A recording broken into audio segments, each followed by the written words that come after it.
des viodés quand on dit bah mais ça me font mieux autant me font c'est mais do hovi klembe o non mais a hovi klembe o na mais là non c'est bien encore les 95.5 que les tu vois via Bojonjon dans la FMB il y a quand même moi mais là non c'est bien encore les 107.7 que les ni au CFM les années quoi mais là non c'est bien encore les 3W dans la FM.tg mais là non pas mis les dans la FMB Facebook a dit bon oui mais là on a pas mis les Norbert Douadi photo la Gazette du Togo be YouTube odi faut nous aimer là c'est hovi klembe o non les no vinu su resto gloire la popia go la trolle o non ti millionia mais ata non fidèles mais ça photo bien globé pe ameton et Eric Stromayer elle est ni America du coup pour be que les lomelifia et o do voye be o bon oui la joie ya do ko to nya ka do to we nkuvi ko be so po to go be junya po globe nyon le be po be nya ka do to la o be do roa et quand c'est ouvrir bien globe les mia be do me on a minya be les madidi me on lo di pe bagaro mo no ntenda kuma la o mo wa mono e hona glo na be lolo no kan ponwa ozin po o lu si loji pa o e hona te pe nyo le po do me pa to ngba wa wu na me ai me mo mi ke mi jina cha consider mi do gbe ba ya fida ku me me la gbe ya consider gbogbo enu me wa kanu me vidi kaka amedo ami ba kaka mi kotokun ke bude nto mo ngba le di o ji bude iso npo amo ba de kuku te ya be o nígbà yẹn kotokun fe sha ma je la ne yo ngba te ndomo amele le glombe mu ide fi o ha ke jibe ya dagara di gbo we wa du don no to ba de o ma to be ao mu ne ni aye bi le da ni aye won gbo we mi agbon mi we yin so a o na mi yan be nu me gbojo vire le corona me nya me kaka obe o e ka di to la ti di ha fa ku me jaka be dodo le ke o tu mi pli so atu kwa me le corona me nya me obe o hun le mi anu voa e si la no enti bo anemia trolo do nya yo keken mi agbole ne ba je fi to gacha wa ba je gato a le wa me a e tasi documento amelevi yo ne amrozi documento o yo ne ba amrozi la ho ambro yo ne la ho tasi amelevi wezo yo a ho meto de ni soda bedo le ko elia so si you veux pour quelqu'un de diviser et Didi voit et la trovado kentia kenkle grande trolle mbo dominam ke la na be matro clen usan quand on dit que la signe c'est ma la signe elle a signé glibo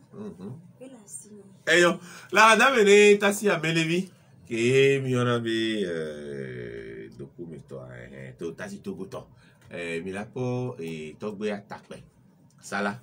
be togbe ovia so afanya glita chan dome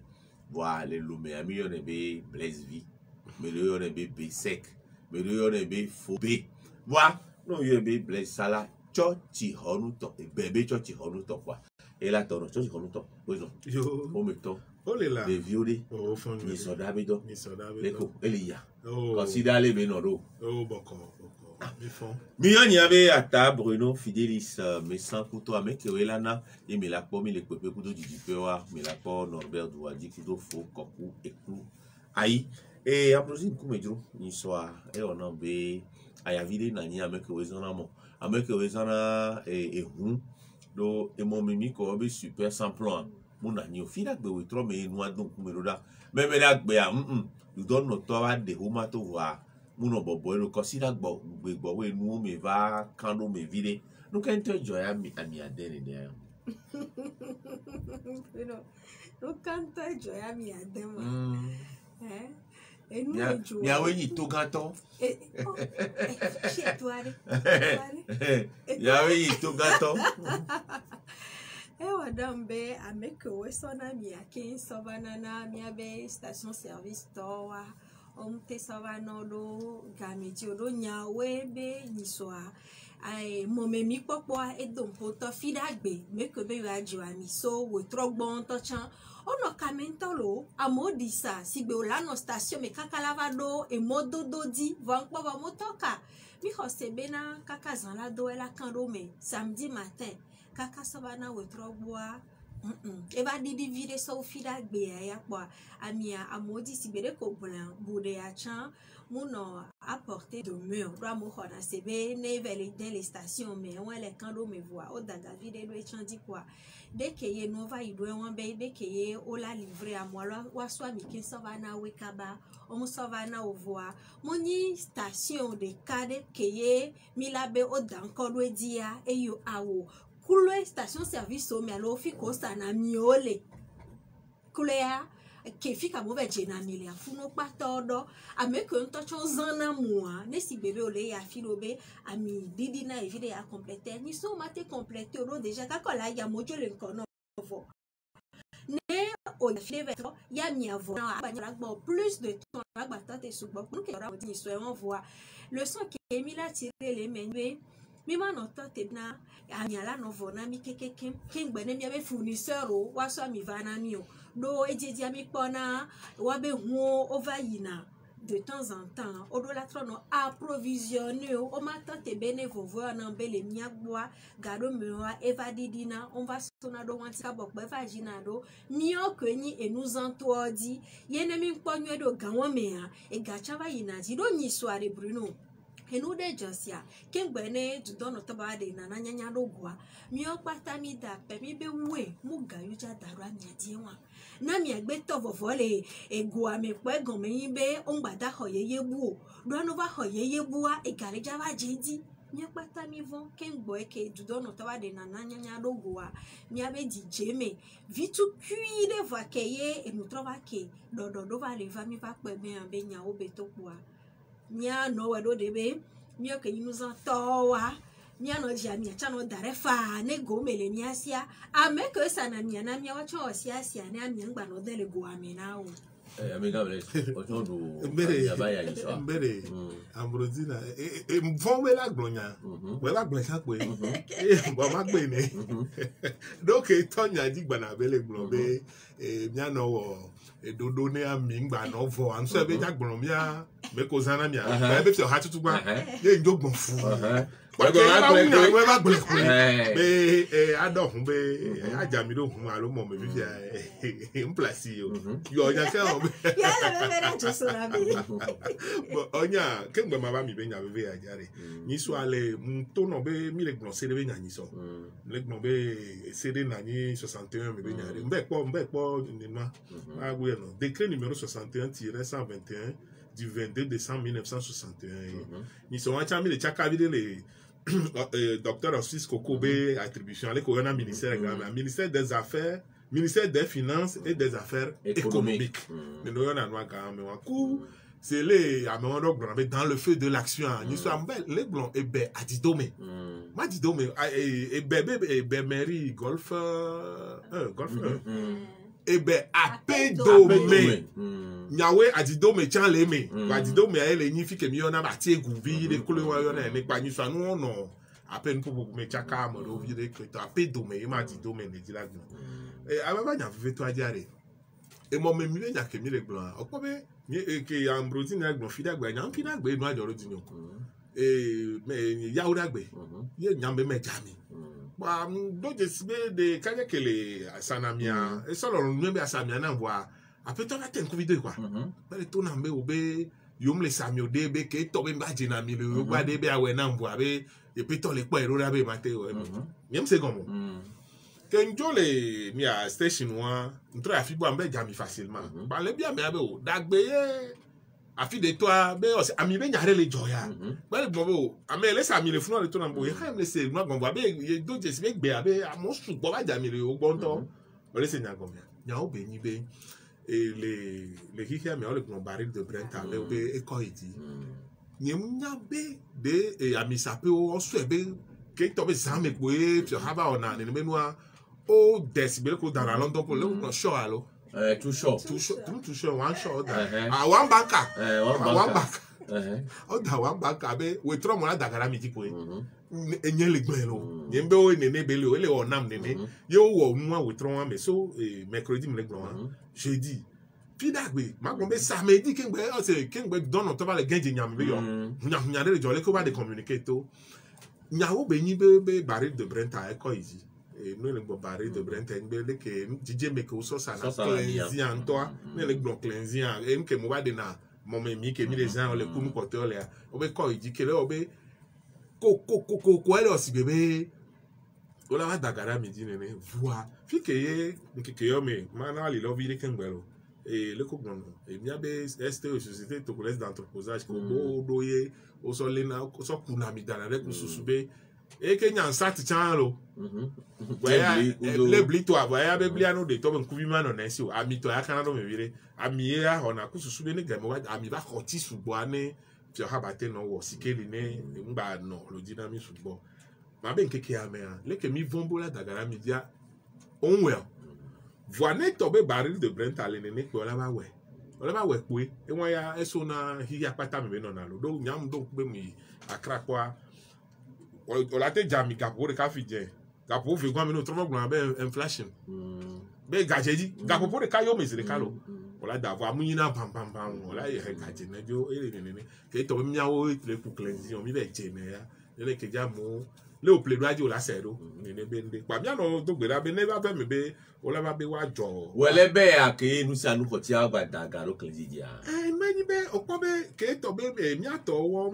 afa mi agbo fi ale o le so esibe church mi le ne ye kutri ni ko gbon na ma ne nyale ko gbon ma gbon nya no si be VVCC kunu ne so ke mi le gbon mi je covid be nya me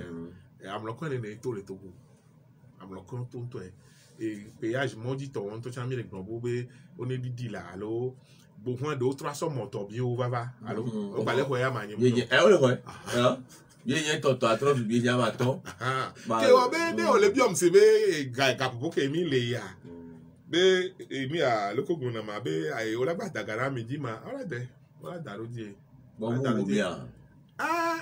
to go nyamnyo leke mi o du so na ruare et gasek mi so amle gbon no be no le gbon fi cher be nya be to go de kalba gbe ale ko se won to go de kabele o le dure ko la se be o be agbele se won la po be am ploto le he susu ye va fi ko la to adidi no mi a wetri ne ebli le ga ke di bele le won le nyabo wetri ne epole epo e ambrosi ni yo no pata ba e liku no ka le ga wan ti o le didi be ke o be no o le bi o be gapopo ke mi le akwa gba be sen be nsense ya be ne eve me be wa dagaro ne ve me bo dagaro wala we ke o nya be le tukara de nja na nyore e fi fiare mi nya be wo ke ni wo ya ga e ke jibo ke el se tin de ya de o mato no amede do afa fo jina to ka pe abe nu ke be fiora yo be ya be pe ke va yiwa yo subventionner blé yo pedo amonti be gangba jenu adio yo zansi be milia mandre ku do divo ko le ande to le milia meni me ba pe ya me ma gba yin ne o ke we be so gan me to apa pon to be ya yo adaga ro pon adi ni lan ba no tu me ne o be mi gba we o be ya yo sha yo awe ro le go la we ro ke we be gbe aro ple pon wa aya de ko yin gba le do lan si gbele ke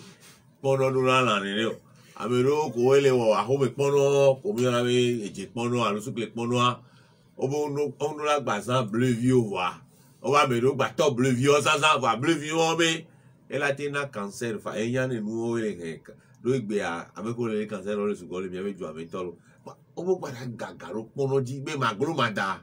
ke gaje wo aji kwa yo wo ji kwa e garaji pono aji pe alo la di alo le nto bueno. Et tout le monde, ma femme dit à l'impossible, nul n'est tenu. Ne gadget, pono a dit, y est pono be gam na si wa. Nga ru pono. Yo. C'est tout. Pono e khona mele akume be te pelo. Pono le khona. No place akomi poyo ko tout le pe pono no me. Ba zino si ame chom. Adu nyo azino si ame chom adu nyo ba patro full si akolodia. Bien ombele ko an ko le o blo ama. Spatin. C'est pas fatin.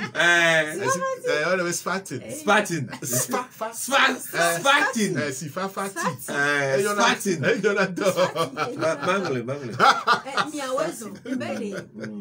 Pono subo dudua do be chanwa. Ne fio hakwe kakabe o le dagaro ble adi. les eduta entiabe kakola sova fie et la va hoti na pono meto et tu comme blé aller sous le so we le kuru la ya keke be wa we ja wa ko wa ro yenyi wa sha yo bode ro o le kware ke ye no le tro do avoir blé a onyabo so na ntuba moni pono pe zande e fie ade ke tutu spaghetti le hoti la simea o la be yo gba ja dagaro pato wan chandi ne ma fa dina mo wade nyabe pono meto wa et nous les fifi ko so le me pono ngba et beaucoup blé ko to ya do le kanu be bede fifi ade tati ma fa dina mo bede ah bon blé a mi ko ne daji photo oh fike le nyanyo la fa dia na mtachando nyezo so me de den ah bon ye mbede blé a mere pem son kuvi so popo a mejro no enyimi duna enu le miasi le fie ko la te so pona lo ko so le wo pono ntocha voe no la dagado blé a dit ye galava ji pono dia ke mi gba video mi être trouver alternative zereka ngba nyibe mi la be blé pono e alo yo vo wa po mi la no boa mo yin ore SGM telemiagbo ne mate wedo de kakabe na pono kenyi aliment société de grand blé to ko unya do blé na blé agbo va tourner va donner ça comme le via mbede et alors le do blé à la via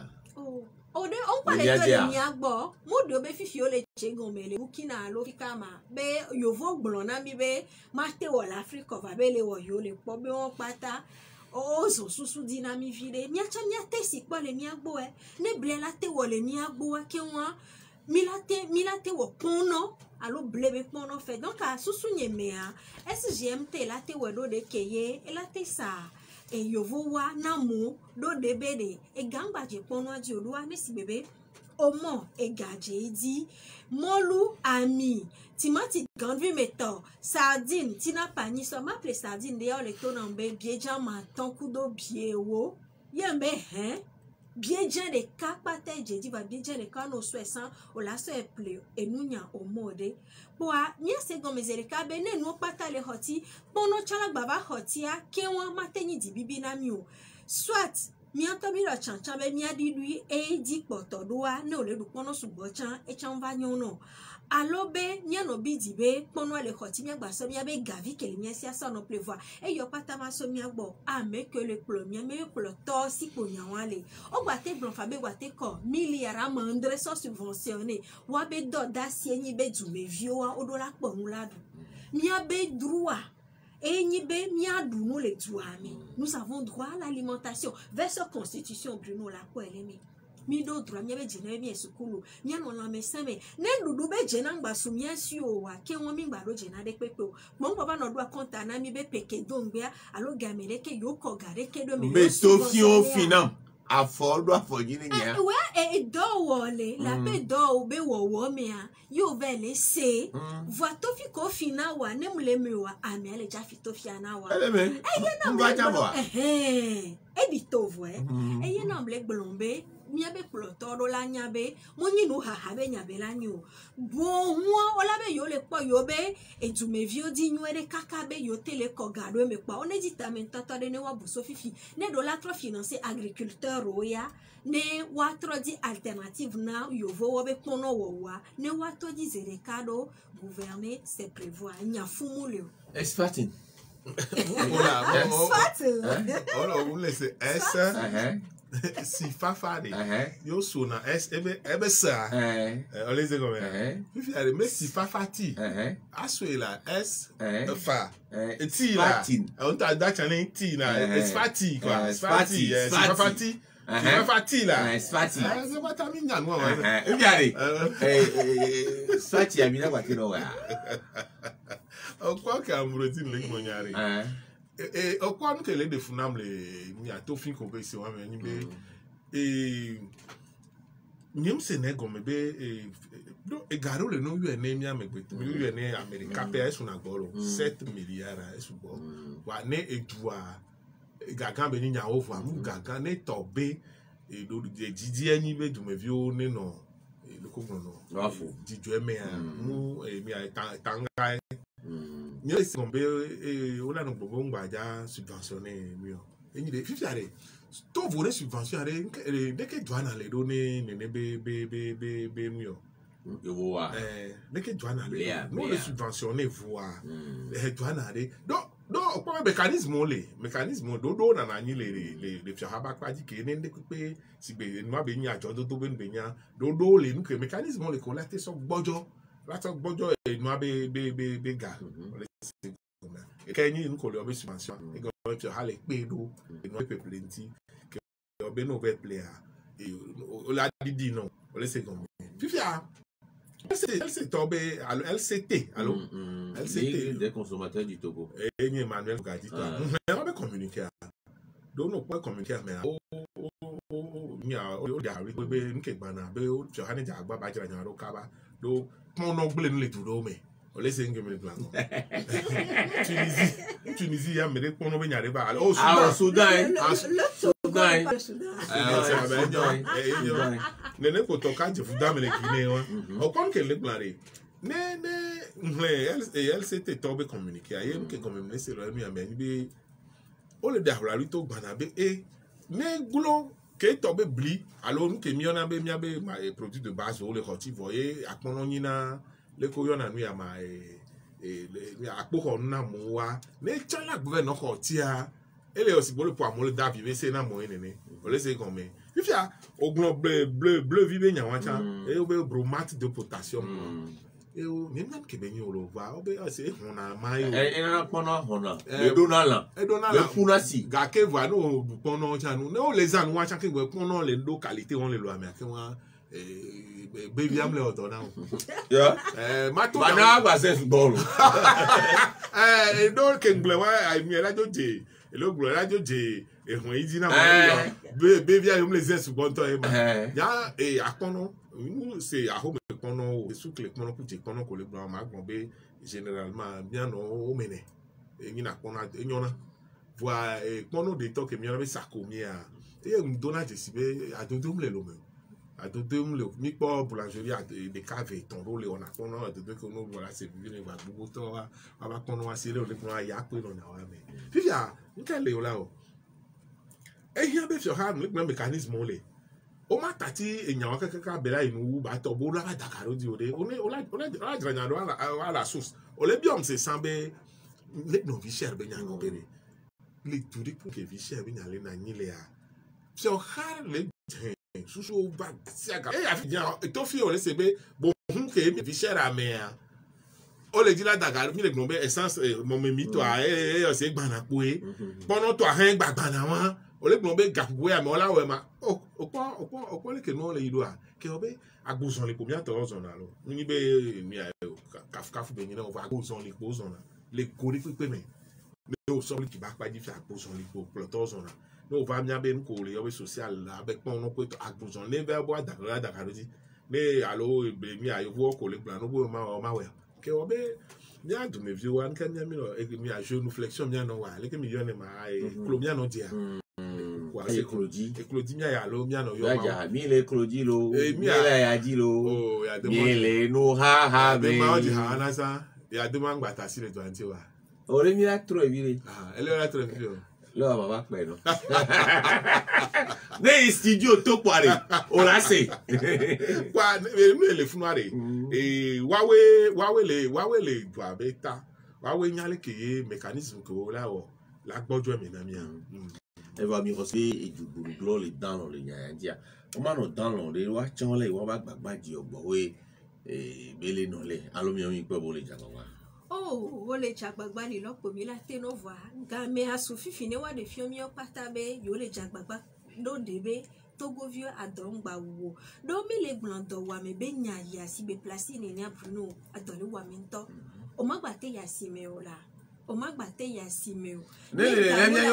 ya no to asi avec pas comme va no ye e va ya si aboa ya yo to do asi ya ya to do asi ya ga kwa aro pa si abero na me e da ya si abero ja yo lo bana to awua o la ipian e gon me ni be mi hia wa be soutien de ko la wo do mi abe frontière wa on e buta me 20 Nesi bébé o ma gba hui chawade o ne de tax Nka yo oma la. nka oma. Game su kako le glombe le CDA o me yo le buta me be na yo pata yo ahun mi abe e dion wa e didi fo. Mi le 2022 me frontière au bas les tutu et dion les tutu be marchandises la vaille. Ne marchandises à la vaille de moi mêler les jack pour les marchandises à doigt. Nesi bébé so gake so dado marchandises a dit ame les da tuer faut frère le unwe et non à chaque fois me glombe non le dit pas donc ba le togo towa so a dit e kaka so anyi he on e wedo debe et dion wa on e facilité et bien be ndubo be de akipola vaya sinon wa no la gba no hot tax dio alors et de nous sojo lo mi le glombe et bien les tutu voix be ça quoi aller et les huhu et de nous sojo wa odola trop apo nous pour na sensibilité bo le quoi. Et nous, qui sommes les Hogarwa, wacha ole na sime, tu vas les pleuver la sime. Mba no si bébé na yoko la no hogo. N'y a pas otiera. Nene glombe, nduboua, taxa, yela didi va et yade que nous que beni marchandise. Blaise, a umba nous gêner à quoi bave sous-soué fille à nene va de ni na sous-soué. Comme de aller tout va ça quoi le ça quoi le. Obe sako video. E sako ballon no rate. E no e neme. O di be nu ne yeme ba no te la. Ne ba no te ba c'est un gang quoi de. Nous ta le vefe. E kon so dora so jo akordora sako la. Yo so na. Protection. Barrière. Nous on le lo nu ko sa ko e bere no yele kwa. Ne yo sanu ne kwa. Ya no be rogodo. Na wa de baba le para yo. Homaga ela na sako la totea. Homaga. Donc adenya otu omile. Onyon ke wo ndudu le hotia. Mi abenu gbogbo do wa. E so na juta ke savana na mi do wa. Ye ke mi on to mile o le fia mu le su. Autosuffisance alimentaire ko mo gbele papa tati ba nyawan e baba eku ejoku do nyawan. Eku ejoku do nyawan. Mi abe politique fi fitoa. Allo mi abe feuille de route allo be diru bata ni magba mi odo nyanyem le diru de ma merem jesi sa filo diru do abe feuille de route ke bele wa allo PND amia odo la wedo de kakabe agble dada ola tro asiswenti alebe togo vio wadu de ke milate nani etu vitu ku anigba la nani voa o mate de timati ba agble ke timati bla so amo ola gba be no ku timati gandu meto so dure be va voa e won chan mi on ta ke mi gba le da pa be nu kele no ganu via mi amunyobe elena kansa be do e gome ibom le chomi adio ndudu gbogbo do le soju ta leva anigba le miasi to le miasi olagbate de molu bagble so wu ne fe over dossier be tilapia magbavo mi apata mi poisi pe mi be nyon to va de gbeare tilapia le sumia elle sumia ah kenwa wa wo so obele ele so onyane ne ko sana kilo de ka ile nu biu adodo kele so juta leva onyane ko won edwa ye be wona mi pocho o si na gel 2 be me no na kacha kaka wa pleva glaçon asre la mene kwa esion o elomito a komi le dula bia dia adodo po ele sumi ele su togo vio ye dale gome no lave play di dudu wado de be de ndudu ne so amole tu ya bless if yari ndi kale imnyolo ahome ale gbe ko do na ne vio oh munya fiko don mi le gengbe nyam do ne do nyam le fia lo nyare ka obi o ma do nyare carpet no nya gengbe ndo na gengbe yinya ko no ke ndi ma gbe nyi be de o be kwasire ame alo kekere na yin so de o mi pompo o mi pompo so mi adegbe onti lo mi adegbe wa si koko le tinto lo mi abe kemeke du ala ko do ko sino noa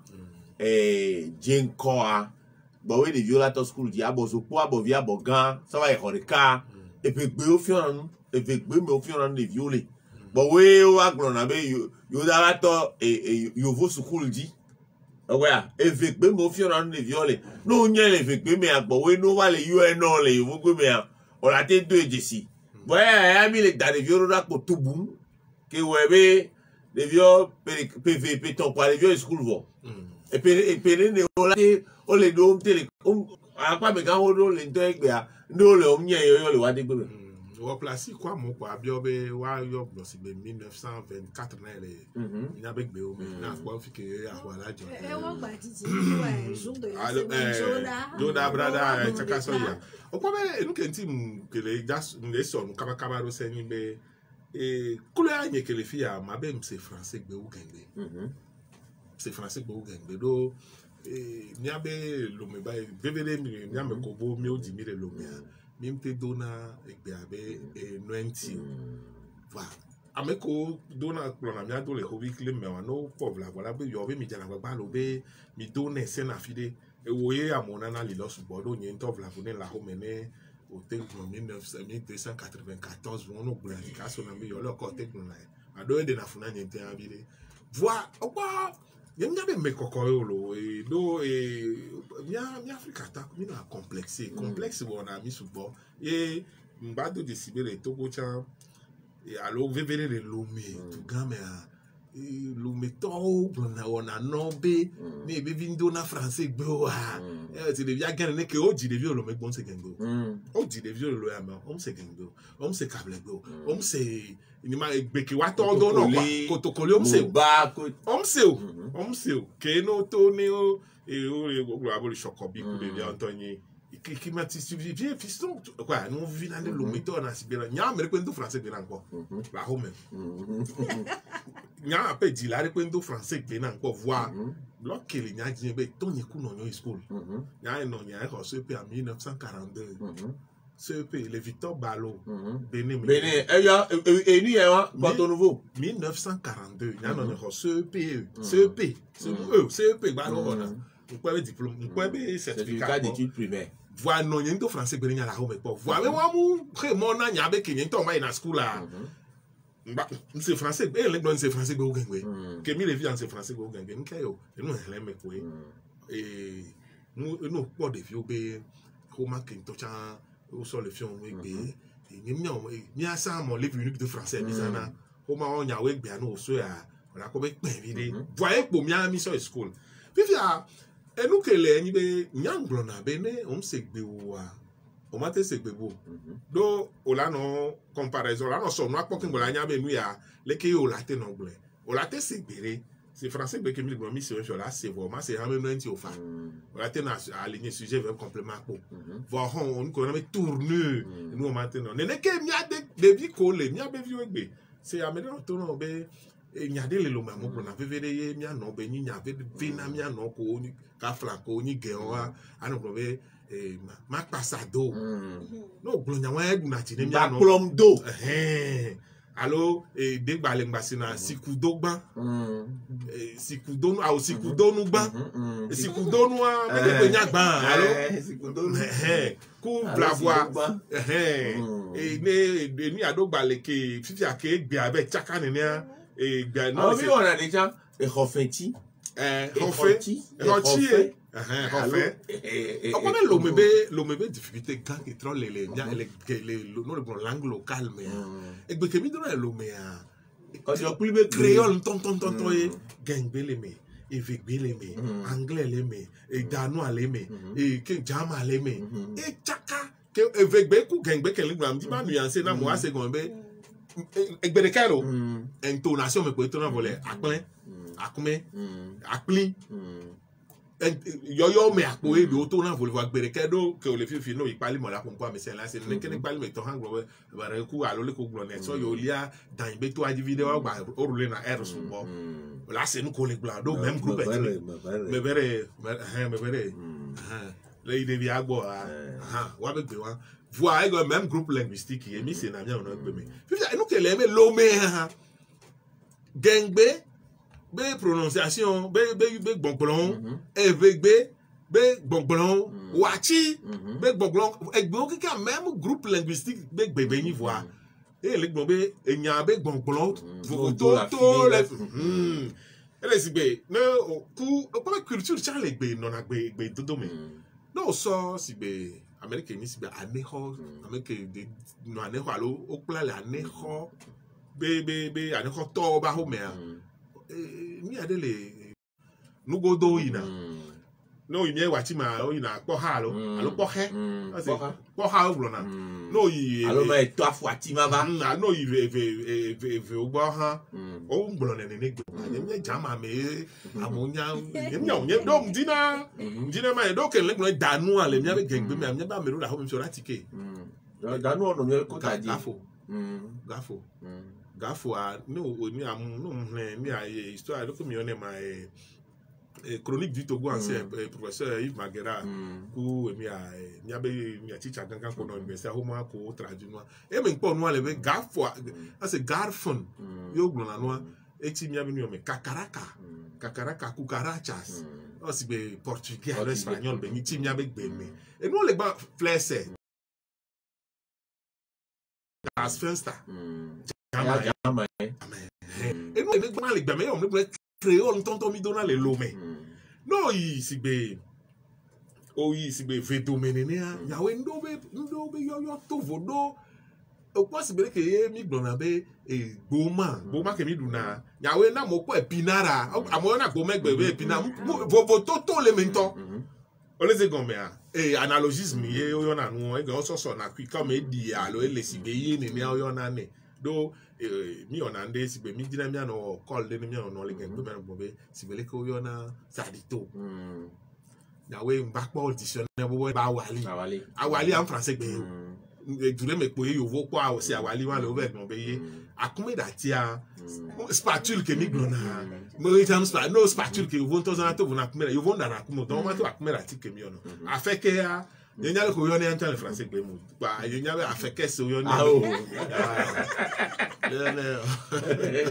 let jam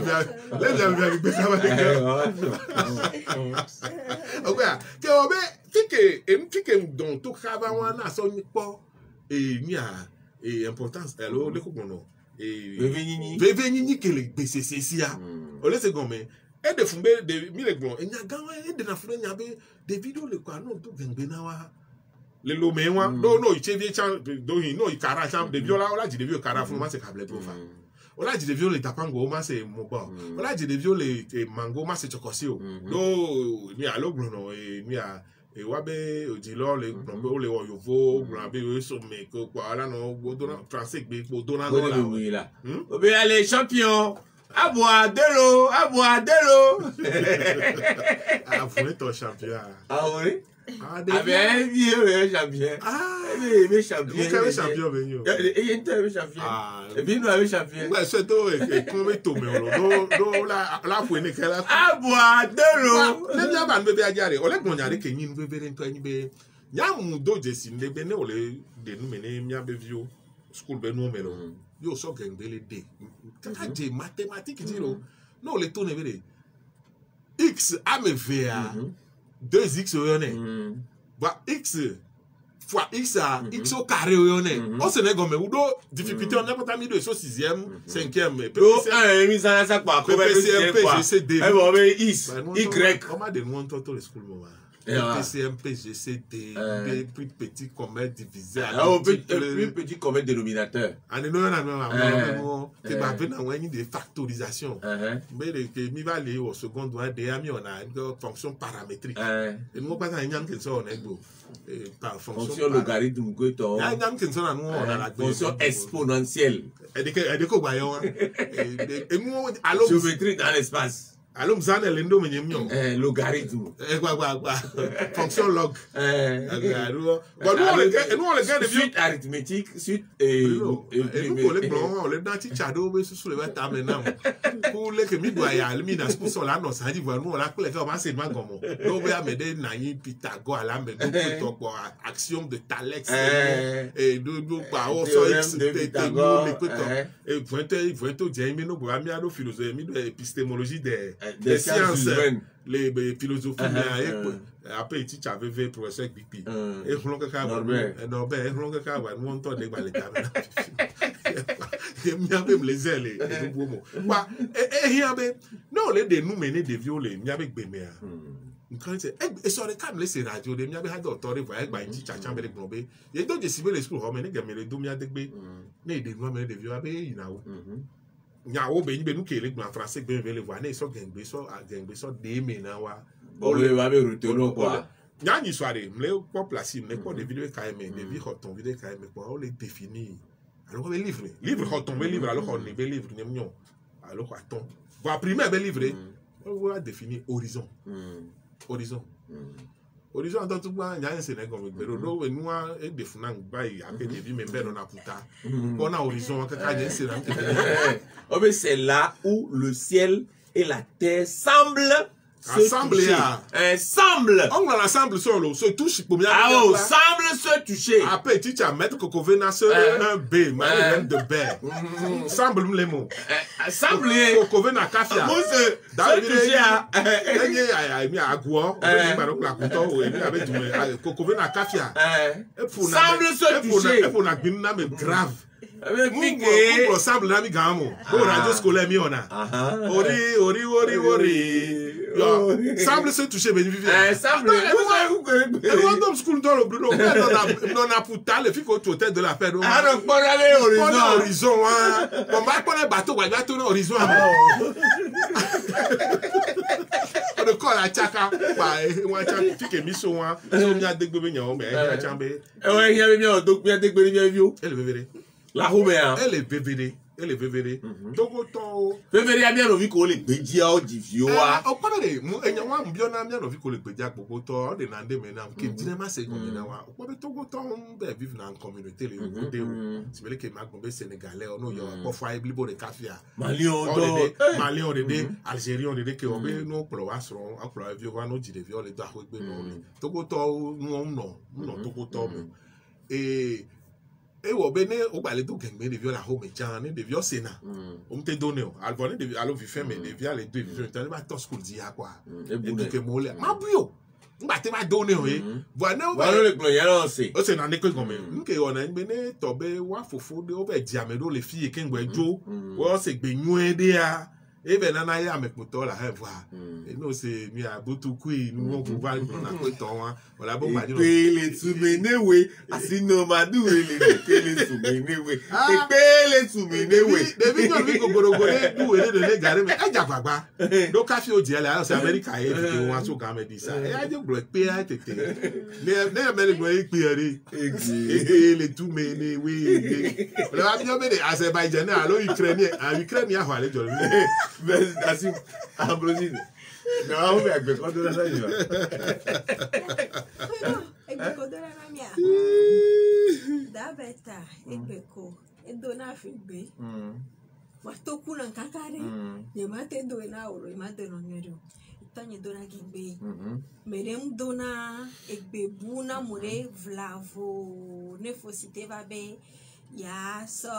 enyati de kare ya glole français be me ele vous voyez et nous baquer son dit kanye kakazan bado wado beboa o tabe no la cvp la ugbe no ndo gengbe po kaka be sojo e faut citer a dona gengbe nyore kwa gengbe mi dona dans le point be wo nwe lo gbe ola po be de violer o yo no be renégat. Do omunyi yovo achan omunyi ame ibo achan egbe ame ibo achan gbe o yovo achan gbe o onya fikene ne be no ale so a ma kan se on vire no sia nyom de be yeplo ye be vi pv ku fon ke sa isukulu de ke mi grona be rentrer a ke pro de ya ken sa ya de ya le abozopo pa de ya ku do enti be gbe yim da yo de ya le do gbe na e que tata huya tata be ici on parle français nyanu wati susu mena tata mo ho déjà do gengbe de zerikane de via ba se sentir va ma coco va ma pan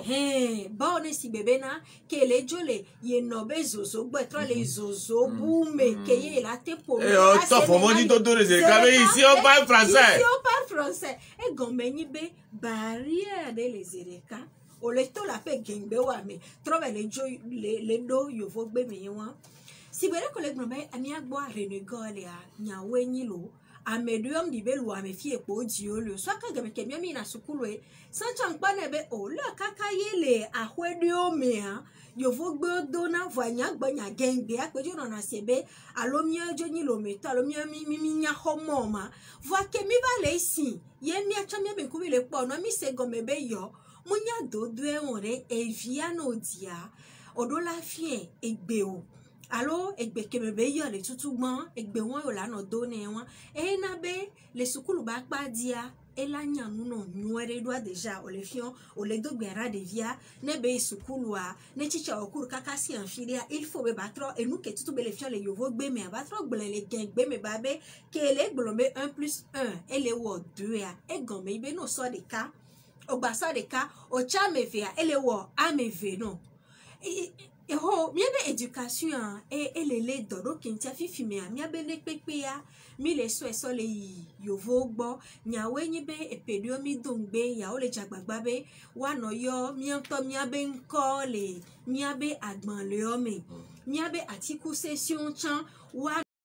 no todo miabe agbon le ome kudo enu ko nyi miabe to miabe fie be nu wa we ne de vio wa jesio ngba ve nyi tundra kudo itodu okwa le enu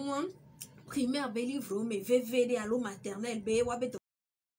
documentation mais neneye dirudwa je doit gomme on voit un pauvre il faut be le kakamianto miaba ho mia nya no do gengbe allo nyele glombe gengbe parce que mi le do gengbe le fio mia degbe voilà les langues maternelles c'est ça mia no do mia degbe na de vio mia degbe a ende wona ene mpodo jesi apuno sande miomi no de vimea to gbobo dona mia degbe na mia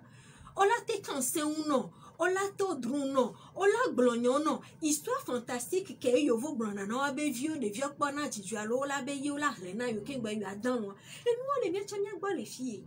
vomi miare ko woni ore de ke san o bonami nyana ni ato dru alo akanse un mi la glon yo vu le tebenya enu ngbale mi agbo fifi ore mi jo va le tati won jo le plo yovo be gbe do voa e won chan mo le plo mi le yi nkan dede bi apadi o donc entia ne si bebe on maîtriser o mu dutu na won to ape gbewo wa ne obeye sukulu ele eja dompo no le ko alo no be ya ve sonde ne awa ela dompo no le susu be apadi parce que on to gbewa o mu dutu ne o ne si bebe o la buta me le ape gbe o le tutugban king be la va troe la va no buta me la va wa konta ebe la jedi no voa ku heke mi le do fifia e won donc a mi abe enu kenyi education mi do la osia kaka be mi ado mi adegbe na de violo va e do gare me ai ni me ajule ya kaba no do mi adegbe le sokulu a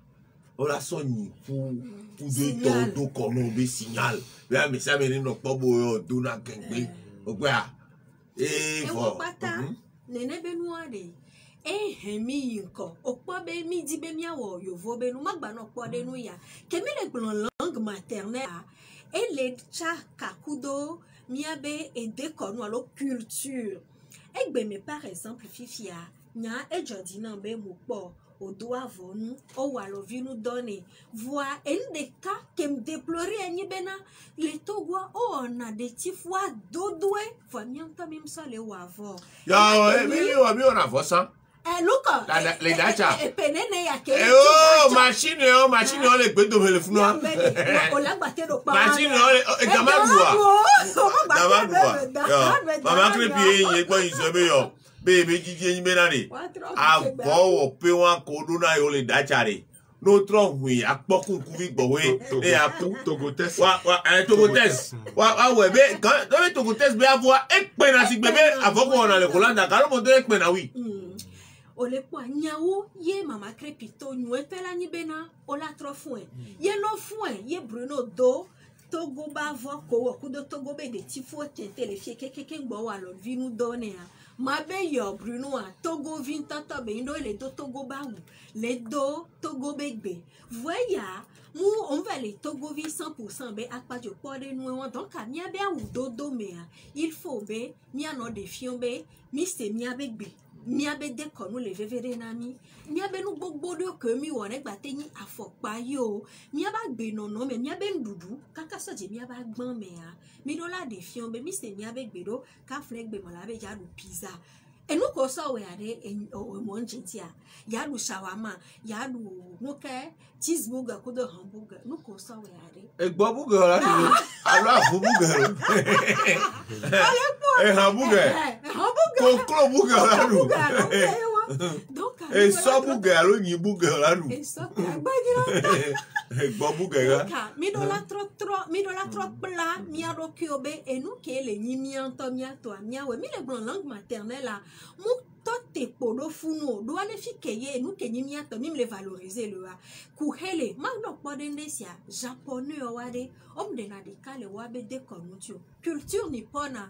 Onya bena to abe dessin animé mais a sovi le ton bon blanc be dessin animé be animé won to yone. Be wabe animé a be hike ploko doa pata e do ejesi be funu yoto ye osa conquérir amoa ewa donc on le po ya déjà atadi wabe animé o wa degbe agomea eveno ko va le po e kaka va le po arigato kenyi merci ku do to wa déjà o le segbe ade kale ka voa lo kaka mio le mia be tato mea mio to mim tele fiomo de ke mia chamila wo mia be de kono ne ba yinko e do le mia tin to Bruno ko be no ke signal be nya le blanc ale yon de kansen gare me be fofo Monsieur Dogbé, bien Dada, Béatrice Kai Dogbé, qui est le plus d'habitants, et directeur d'école grand mais au bout de Womé, allo, Womé. Nous via les carrés, nous bon, au bien mais au bout pour donna, et nous via d'avec toi, et me drôle les yo, et me fiquer avec les yo, et bien je vais monter mais pour gâter le maïs.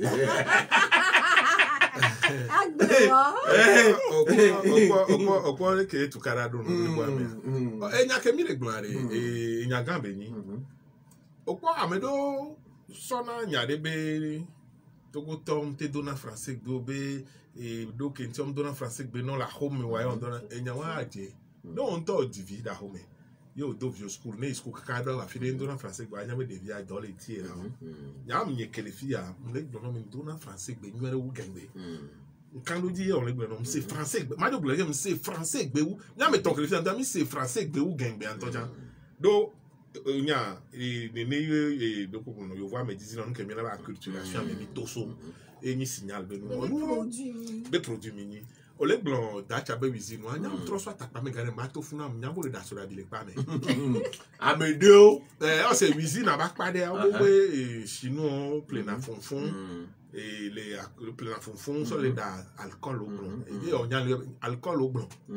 sur la bio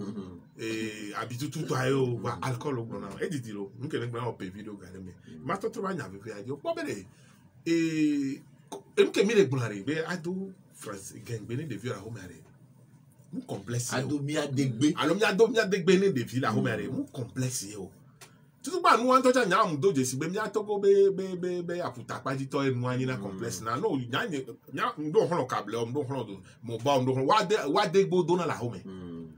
même vedometo que mi gbona nya hono ni no ji o le be le mia me le funu voilà que ya ambrosine ya mtele angola gbo wa nya hono no ji o le be le funu a no to ja gboji ko do na gengbe no da ho mo do na pali me wegbe do wa toku wa no wa to ni pali me wa no nya angola e dona no gba so mia no vi be ho e be o mi school le si be mari re ne o so na mia gbon so na ape me kunu o va na mia gbo le ape do me ya ba ina school le fi no va do na gengbe but no reason ka no gbe le do be si ma ngo ma to jaje mu ago do na si be e machine de ona do na transformation re va na nunca venu on bele ko la se o trop do na wa de gbe se ka on non a complexé e be on non a complexé et nous que hein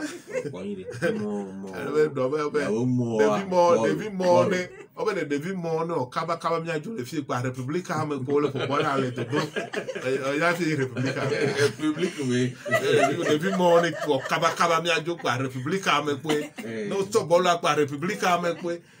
bo ko mo ji nyale ye mi ami dagba mi ameko mi ami nse ebegbe o wa wa se gengbe nwere bo gba tro se do na wa de ko no na complexe o la po mere Joseph Gomalo e ronye idona gengbe lo bo ma se be la radio di ba do gengbe gbere do na ebegbe ba complexe wan le nke mi le ma complexe alo amopọ na be yodi na ero ko no le do wa degbe e wọn ma glo mi abe to gwa kuta pa yito won e fifi asignal be nyan ko le gbare opo e gbere gbebe school ko e ko lon yo va me visitor be school ko ba isan di be yo so yo be gbe to la me na me o pe a ya me do mi va son nu me kada fi school le lo me gbe ambrosine ble surtout gabe school de kare kako lo me o ma ti do gengbe school pa mo o ma ti do mi adegbe school pa mo ola bien tale no e ko le gble wan de mi le ron ne mi ave lang maternelle ni so am le se klo le gbe e mi a professeur doji kokoro ko le gbe ken gba mi la gba o master doctorant gba be be adulando ela si anglais ni ado ni en anglais mi a ko nke mi le gbe are adéquation le ah oui jibinare do gado mo wa amo ina school ni le voir anglais gbe to wa de na funo togoto by force be ni boru asa anglais gbe a elle est compétir sur oh là nous on là donc on a créé un plan na mo le tu me fi ade mi nge compétir ne do le do mi le wa no se gengbe nti o la so woto no se kable gbe o la so woto no se gbe o la so woto mi mja no de sure mi ato idude me no o po me de ni so ni som se nya ware buta me kaka bon nyem nya be nto se english gbe ni olo ento professeur ade hembe ma bia se be ne si bebe o le won de fifi ne mi ye mi ma ho nya de kale noa e le ja lon le ja do gengbe na mia e du me fi epo mi le ne o le wo conférence de presse alors o inauguration de alors événement de la Bruno a me tiens we oh egbe a mana lilo e mi abe du don to e kojua deji e je na gbagba do na kovie egbe e do na gbe won so otier nje si kengbe egbe va ni du don to ni mu le yo de kabe nko po evobe eyo a me do si gbe ya o je na gbagba kengbo eye mi afofo do ogno na be aure zere kano be assister a mais om le ja voron de pepe no re mi ato nya one mi ano ne we mi le glon langue maternelle be nya mi le glon mi o mi le glon watch o ne o matema no instaurer langue étrangère Bruno mi be mkhonyale amele vi mo lo le mle pa mi abe mi a page Facebook ja mele le glon de le fi ade be vide de kele me be amese ma no do de gbe ni ebe vile ahome ma opo kika mo devie na débat ina ma do yan tu o nye ta kwetio do mi do langue officielle do ameke ni français gbe ya mi le gbon bere amese mo ne se be o ne se wa no be gbe ken gwa be se edubu meto e langue officielle ndubu ngba français gbe ngba ndubu gbe na mi o ni langue officielle do enyam ya me gbon do amese gbon be ne nyam le do gbe ne vie la home awon do na kable gbe ne vie la home are be fi ke chacha je be no wa bele ma tout milieu que moi avec l'identité culturelle est là le milieu que moi qui ko le a na ne ho le oro do ne carole agbele jo amodo na e ya ni tro ni ferma tout to akengbe fe gwan to go are langue officielle ici que Togo vio pata donné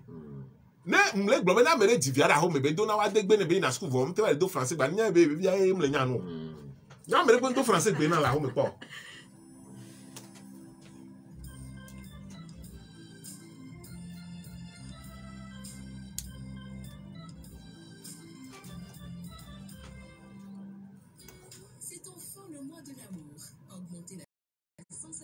Faites-vous plaisir, offrez-vous le meilleur. Métutel vous accompagne avec la promotion Petit déjeuner en couple. Oui, durant le mois de février, le mois de l'amour, prenez le petit déjeuner en couple et payez juste pour une personne. Un prix forfaitaire de 3 500 francs donc au lieu de 7 000. Oui,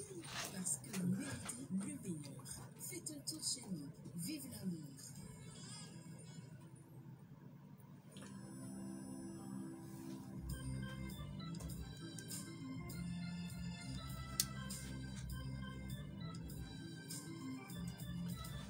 Mile se miame encore le 95.5 que les tu goje via Bojanja na FM ya kabe mwadi kudo mile se miame encore le 107.7 que les Océan FM adi amelo cho le pomi le Facebook di amelo le pomi le YouTube di zerika mi jibe mi atakpe na mi ni soa to go be di duwa de nyanya na le do go be ofifi abe osibebe corona be nya yo nwe di keke olova yo tro hunun chochi amono i chochi fe amono ble wa jakavide voix ayire no edi wa enju se o ave gominyo amroji nke jiru do ajila gboni so ko de nyanya na do ko be et corona didi lo oui be volo et voir mi te church fa mi te bo activité culturelle lo mi te o mi ade konu menu o ko to me wa pe ya me vala na nyi wa pe ya me pe so ko to la na nyi wa ti sa ku do to la na nyi wa bo ba yi ni swing ye nya o nka o le jira gro o seme amesia be seme obede ne mi le jai tepe wo wa de mi ve si abota lo ameke o ne seme nyola ameke si abota e Jessica o le mi asi be mi si abota mi aso elu asi ke ngbene mi ai tepe ne mi mu pa si abota wa fi ke mi le ya wana ne mi anya be na abota si lo le funua o la si na mi godo ke ngbene mi ocha mi ado funua enya me elle est simple yo va gromber l'eau de roche ma me dizi va me no bene o hun chotio ko hun chotio wa ko bien ça passe à une thèse je dis ami gbelo be discrimination ya be ma wa mle kwa mi ko voix e gome yi be o gbale zimi adi kaka na fifi be choti yo le yo mejaka tepe yo le java yo o la so passe vaccinal wa kin sofio eteni ayame hun lope ne oje pla mere ke do ga hevia nya po be no so passe vaccinal sofio wa o mle jate ifunu fifi ade le n'oublie bois mais robe ne se bo vale o mejaka be wono le aputa bruno funu cha o la so passe vaccinal la kin sofio la poata voir apuata de munde be le gba ayam le pour le funua egbalo edo agbajo le aéroport kakabe e jebe aya kele jato la pour amener le yulo amuwa no le popona no viwa déjà edo amija no be le funua alo pe ko mi le se le lo amema oh ya le bio nya e blaise ko so que o bio nyare sa ko aji po susu ne jole sa ko gele gaja e ko le wa so wa ko idiba so le ko na barrière de protection o kwa français gbe de mi apa sese do gbe nya mo gba barricade barricade glo o so barrière le fun o kwa egbe are egbe fira gos gbe mi alternative wo alternative nya krauma wo titre garder ouvrez les frontières encore lui ya chicken jaffa kolia ouvrez les frontières donc vous venez chaque année l'été comme l'hiver et vous venez sans rendez-vous Nyenja di ha otro ni pare di happy am wa odora dati da video o da pa egbe o lo ejuro na buto odo mo me o ejuro am to wa ah e so ta kaka ko la ko e da mte to na na sugbon na ma ko da pa ya wa mi anu ozamdo o nya rasta dalla mucha o ya mi nivo nya do dreda mi le glo o pa ga be ke mi le glo ni me globe ke sako be nyawa am sorry that mu le communiquer encore mi a communiquer ko wa et nous ko ba lentini o bo le lever restriction trop les lever des restrictions mais on les egombe nyemnya me ke ngolo na communiquer ano be de covid be nya me are et o la ko be ne game ko le o si be bo le o hunwa ne ne a e nu butro no na me ke na be do over so na fini da be abota si pe ogogo fi emi ja onu ale a o le se gome am bon nyemnya be communication nyemnya be le ke emnya to be yo na yovo va na communication yovo ko yo le fion communication ko l'on voit egbe anu ke mnya yin be ohun agbo abire o le se gome o be mnya be activité culturelle aussi be a concert ya di ha wo fe be nu abola gba tre vo abi amo ano so le ko na mi ama pas sanitaire ko nu to no fion ke ngba yi ne kake de funa le nuit mais so ni son quoi gouverneur so ya activité culturelle avec nous ya nibe yo vo be nuit français yo vo be gbegble opéa on woni en activité ro la yo la so pas sanitaire on mi ga mo vivia ayere travail npon nzo afuata ni so tu sais ko le afuata san tu apata vivia me ro ke o jalo wo travail mo agodo afuata gbe ro ole se nya o e nu ke nya mo le dibe nya o ga me ni bere so toto jine nya le gbo be duke mo le gbo be nde ni kupo epidemie alo pandemie obeni pandémie oui pandémie coupo et coupo do hia me et douter ton pas de que Camille n'y a mis 300 morts le Togo et minte pour elle est blanche 272 alors fave blandre vove 272 et sous bolo et sous bolo et moi mais tcha de 200 que les dia donc voilà mi ma plan obé néné et tout que me au coupo va 272 morts de Covid. Le plan. C'est pour les voir. Il y a les blobés. Il y a blond. Là, il faut quoi, il y a les blobés. Voilà. Regardez, Somi. Comme Somi. Et n'oublie pas que les blobés, tout que mes coups pour les. Il coupe pour les hihime. Il mis tes top à dormir avec Kaye mi les porcs et mi a rien que mi les porcs. Oh, autant. Oh, autant, toi, oh, qu'on les blobés, yo, noir, on est noir. Et Joe me fait les blobés et moi, t'en bénis, m'yabou. Parce que quand on a le coco de quoi, mais t'en la moitié. Il y a les blonds, il y a les sanguins toya. Et Bagida toya, tout nombre les audiens, mais le fond, il y a les bons noirs. A dit donc, on met à les bons noirs. On laisse gommer. A des petits copes, il y a ou pas la peine de aller à Zongo. Covid, et me laisse les bien avec moi, je dis bon, mais moi, je dis qu'il connaît que bon vaccin donné Covid, mais toi Vladimir Poutine. Sauf que veut avoir ce Covid venir les hier mais quoi? Ukraine bombardement, on l'a annoncé. Et mais avec virus antivirus nous tourne Covid avec nous Vladimir Poutine. C'est comme ça. Quoi, nous pas tarder tout, mais quoi toi le problème toi ben immédiat na ikuso ima fo. Mais dans les médias na ikuso ima wan quelle restriction balero. Quelle restriction balero. Bebelia et mia les miona frontières. On est à frontière.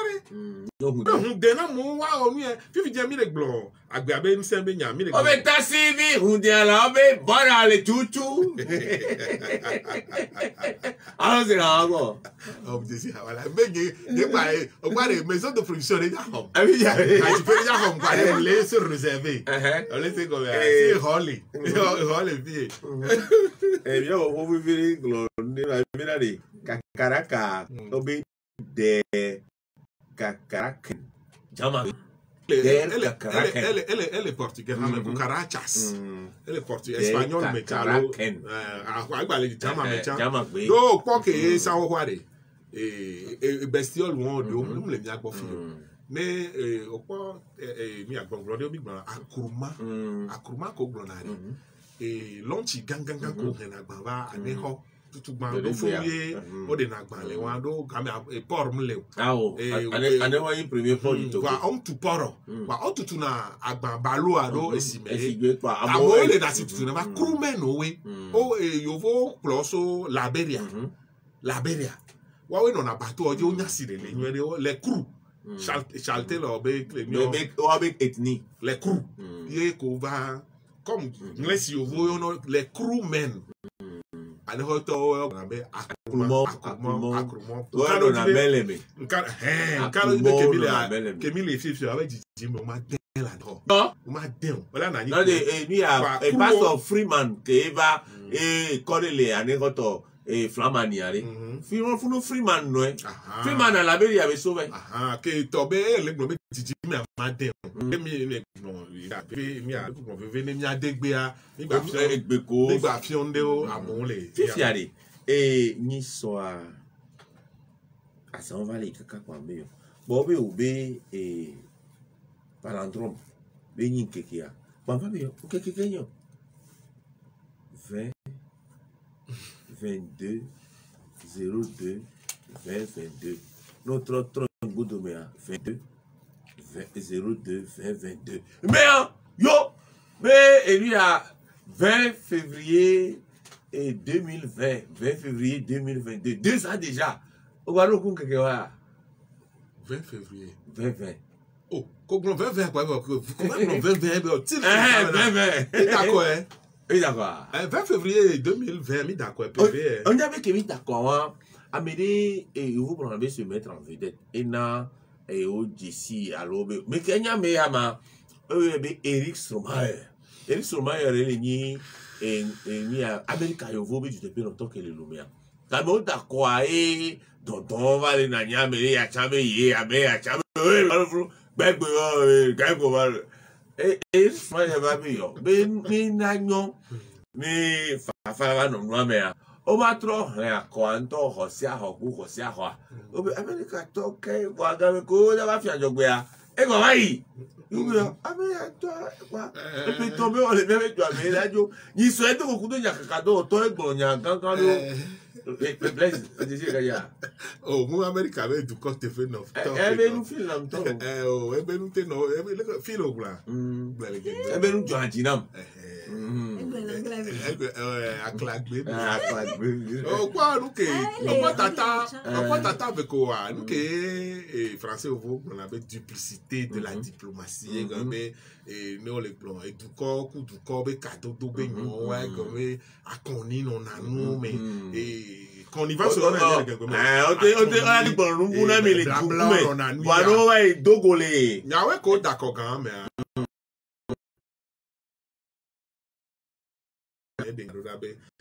e to nyaji ke gbe wa si nyaji ya ne to ba jira ba jo vo alo ne ko ma ko na me si ame wale e mo ko da ho ko to mi akota mi kwasi we yo vo ya de susu nyu ere ba a de ka pa me na bi to we ya na me ka o ma gbon bu ke wa en gbon do wa ke ma le ni mi akota be ke wa yo vo ya e po nu a e po esi abe ko po e mama me le lo alo ko po abe ko te asimle mo ati plein vite be nya le coup constitutionnellement be o ba ho to for re di pe to pa o jo prestation de serment quoi e fi ajogbe we o ja fi ajogbe pa ngba jo pele wa mi o da be katan e je katan pa ngba jo pele wa mi kwa c'est gommé mais non les relations d'état à état comme cadeau les doux coup doux mais e to vo nke o gbo français comme raison d'état ba c'est mo comme quoi ni so am c'est be enu me de dio do ke daju a pe tombe le fi daju ni so wa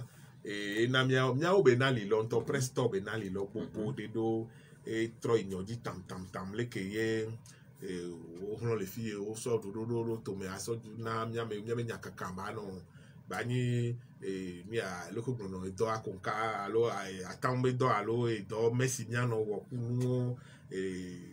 afiko e wo mi na le be nya me be possible fi ke mi be so wa amewa ke le gbon be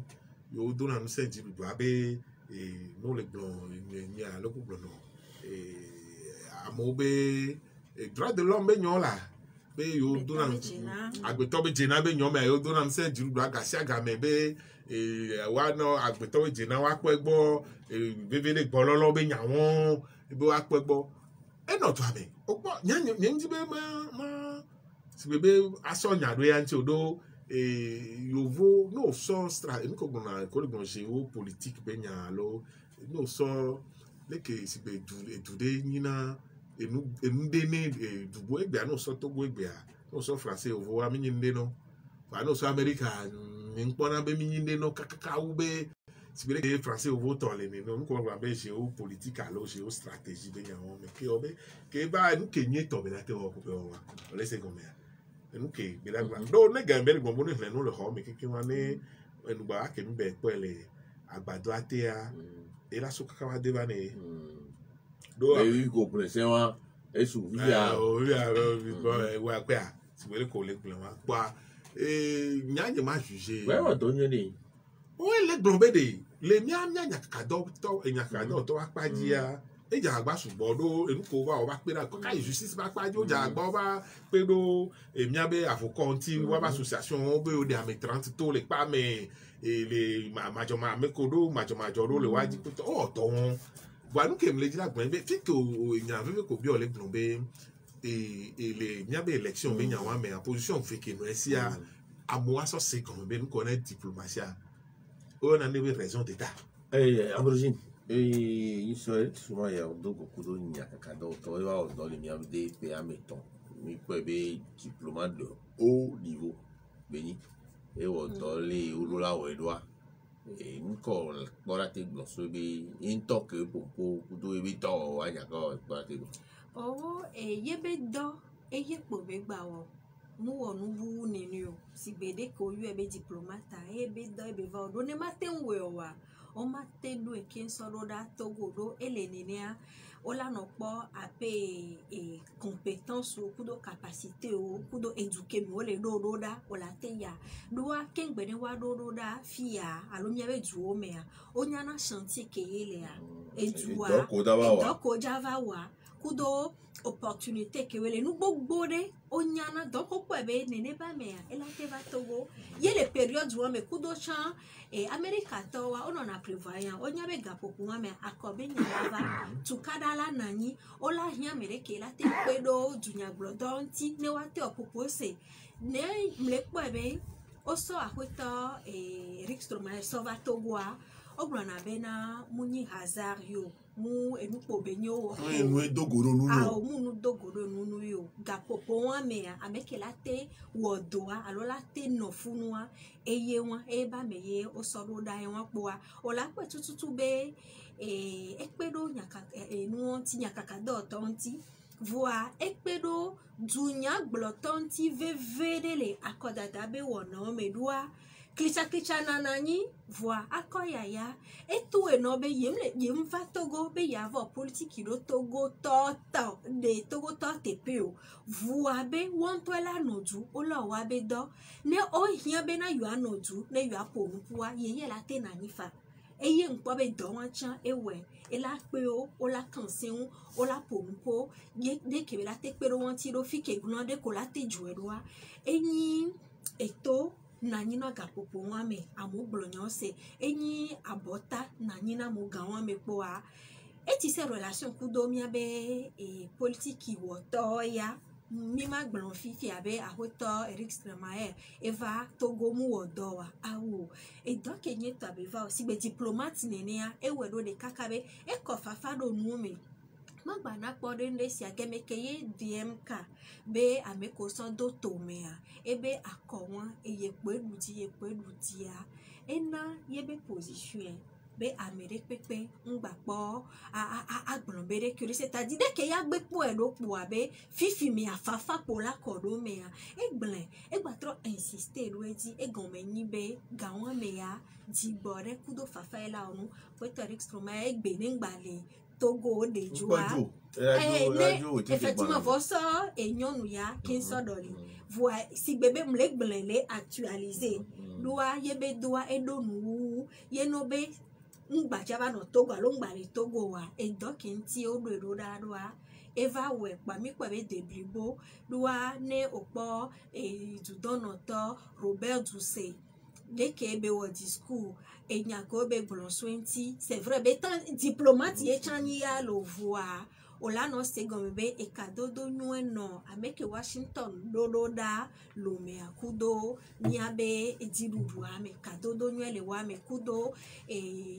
ameke kwanko dirudu okekia ni karo di be gba mere la so agone be wode kia awa America be tepe no to ebe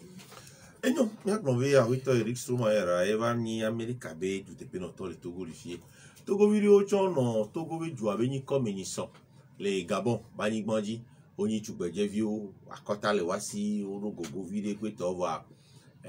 opona boloro o Togo vio opona boloro age wa o Gabon to ba fi o do ageve no o kro de calenti ya glove c'était une victoire dans la douleur glove mi do akere kare mi anono mi ti de o pe ko to bola la papo mi va dageve gwan mi bi obe Togo vio la te be pour le Gabon wa ageve ko so du Gabon to di le lu me ki o gba so be du Gabon to di le fun wa koko Togo vio gbo ba ni eso a oju koko we di lo Benin o to afomo gbo wa ho le la kon di kakakaka du don no to ke ko ra afomo bo we yan ogbo ai ho to re kan no nu yo we po ba Ambrosi yen no to afomo po yo lo you know ma canción no yon pobol ende yon pobol ende afa attendez on va pobol a pade alo mo se go me no okpabede wa be nusu ware ava kobi nusu ware ona be mi abedia efen odui abi otugbi na mi kaka be keye nyonu o tele wo explorer apepo mi lado nyawe be au vers Pobola, au Gabonais, dit. C'était pas gagné d'avance. Voir discipline, non, mais non. Il y a mon discipline, père, amekeye le tudor pe wan esto edo do ko di be sofi fimea afobola ola 360 ye nyonu o chan odola no pobol si gbe nu so odola pobol unu so ye le nyate pe mea over du di ke mi o mi gba popo akweto Claude Leroy no tu ya me mi gba ba nyan ke to victoire nu to chon no do 1-0 na mi to chan mi gba na be ke wan mi du di e wan va nyonu be o exploit ya kolewa apepo mi la do voir Edi anemi le kwere ki ona na mi sebe na mi jo hokpula ntora lome fifi kengbaye edoa leje gome na mia eye yado e préliminaire pe fifi kengbaye o jaba toka na nto di e yapoa les choses sérieuses a fifi a ko mi da ho pendo e ya mo le blombe fifi les choses sérieuses fifi ya to di e ya Côte d'Ivoire Algérie yo devi onu go pa ikano atikade pe somio yo ke docteur li le ngbo domino le funu be de po ye nyonu o la jagbagba la yin ko a mu gba le la bruno mi pata mi adonu sa esuare sporter o pa di jontalo o supporter o no ngbo domino nto colonel Giapovica o so de nusu mi anusu be he o vera de blenfue trompe le ye oh il va nyonu la o merveille bien blesse seigneur nous là merveille les à football benyami yo akoya Claude Leroy ja gbanto Claude Leroy ko me entraîneur kai to me cho le alo Duarte ame we nya nyam so Paulo Duarte amodo gakoyo botuna no kweto Paulo Duarte chayo mo Duarte achayo to me ti kaye onyan kentim dajo ado me do me CVV do ni a loko gbona ma tugbejo ni soare o tugba we so atikana o le do son le fi be o ba kota le wa si alimecha la si o le gbon so han be gbin le gologolo no o yo bo be gologolo gbin le gologolo do gbin gologolo ko gbona wa ni so be gbin le gologolo na re bo do kan be oh nam ko si gbin le gologolo na hola po bola don sun to deja ne gbin le gologolo na wa te po bolo wa yo ba ito ame nu kentim ne dajo wan le blon Claude Leroy ko Duarte avec Nyarware. O le gbon be Kailos on a be contramlesion quoi. Au Kaito meti. Kaito meti o Kailos on be ha do to. E a pe me ku ba yi. Kaito meti o be contramlesion akofa dobele o. E kon be te tsona se mi jave karane yo. Nyenyo e kwa wajagba mi le gbon be wa 3-6 no te Ambrosi na bol be nyan nkan do ya gba le gbon préliminaire be nyan préliminaire moto le o qualification moto le wan de no gbon wa pa fifi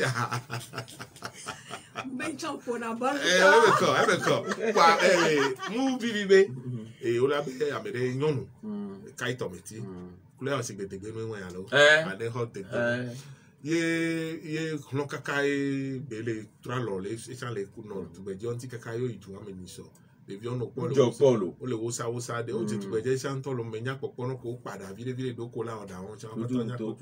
ku kenyin gol le to ya iji nwere to agbale ya si e a na go la ko la ye ba lágbára amekesi lágbára ni na go gbe mi pa entraîneur amano nu galido si ala fion ball do amolo amele football e wo de vo e de to ma fi we di ku a yo vo de bele le football le ma ba gbova la ba no ku fun entraînement amele fi ball e entraîneur no ta fova no se mi ja ala so se mi jambo do nu ojo ba ile so ba paji mi a entraîneur ke mi a to cha yo ibe ti Tunisia i gan me yo va le football le funu gan me Salutadu et amekenya entraîneur waja BMW le wasi ganga BMW série 7 décapotable wasi et fofo ni wa entraîneur a lui le gan me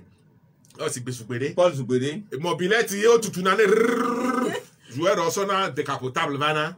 que obe o la po be nu ocho zina entraîneur akwa e Kailos na waja gba o contract Kaito meti ai we no me ko po naruka ila naruka Lawson Savado yo pa o po be mle gbon be Kaito meti a waja gba o contract atodore ne lo bien ta pe ni ball povio be o jijo de budomia o so mi kankan vana mi wa jijo amu tin yi jisugbo lo oluji kuragbe yaura gbe pa me ke ni ho mangro toga ne mi abe fédération ke pona bo po be nyon boa awi to Christa ke mi se be nu vire bedere pe we boa de ka ye mi wan université a et na be université be fo do la ba on le pour boler be université be pa me otole ba e Christa ke mi ado babare ne be ho me ado babare ni hono ado babare ne ameke we non na bol be nyang boa do ni so mi chami se be ange ve pour bol e gbogbana o chan e wa be nkono to ame fi obo somo bana o jo va accident oku ba mi ba football